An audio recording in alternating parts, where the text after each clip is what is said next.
Au commencement, Dieu crée le ciel et la terre. La terre est comme un grand vide, elle est dans la nuit. Une eau profonde la recouvre.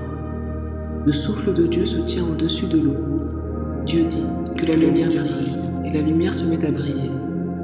Dieu voit que la lumière est une bonne chose, alors il sépare la lumière de l'obscurité. Dieu appelle la lumière jour, et l'obscurité il l'appelle nuit. Il y a un soir, il y a un matin. Voilà le premier jour.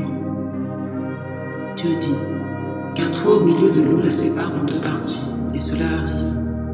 Ainsi, Dieu fait le toit qui sépare l'eau d'en haut et l'eau d'en bas.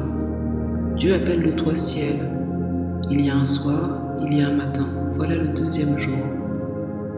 Dieu dit que toute l'eau qui est sous le ciel se rassemble au même endroit et que le sol apparaisse, et cela arrive. Dieu appelle le sol terre, et l'eau il l'appelle mer. Dieu voit que c'est une bonne chose. Dieu dit que la terre produise l'herbe verte avec toutes sortes de plantes et toutes sortes d'arbres à fruits. Sur la terre, chaque plante aura ses graines, chaque arbre aura ses fruits, avec des pépins ou un noyau selon son espèce. Et cela arrive. La terre produit de l'herbe verte avec toutes sortes de plantes et toutes sortes d'arbres.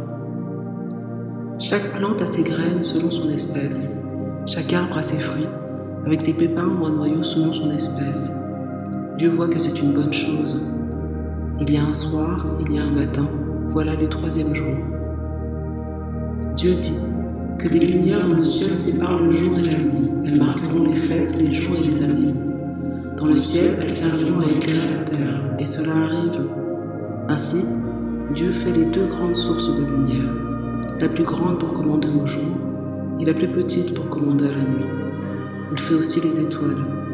Dieu les place dans le ciel pour éclairer la terre, pour commander au jour et à la nuit, et séparer la lumière de l'obscurité.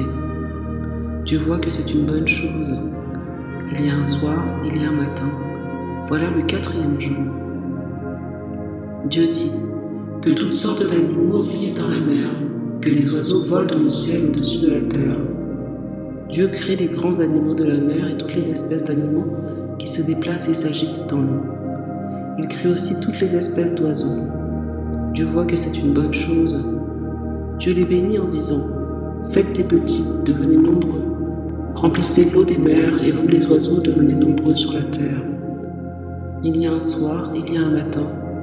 Voilà le cinquième jour.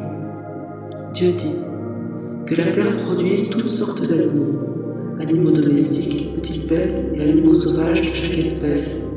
Et cela arrive. Ainsi, Dieu fait les différentes espèces d'animaux, les animaux sauvages, les animaux domestiques et les petites bêtes. Dieu voit que c'est une bonne chose. Dieu dit faisons les êtres humains à notre image et qu'ils nous ressemblent vraiment, qu'ils commandent aux poissons dans la mer, aux oiseaux dans le ciel, aux animaux domestiques et à toutes les petites bêtes qui se déplacent sur le sol. Alors, Dieu crée les humains à son image, et ils sont vraiment à l'image de Dieu. Il les crée hommes et femmes. Puis, il les bénit en disant « Ayez des enfants, devenez nombreux. Remplissez la terre et dominez-la.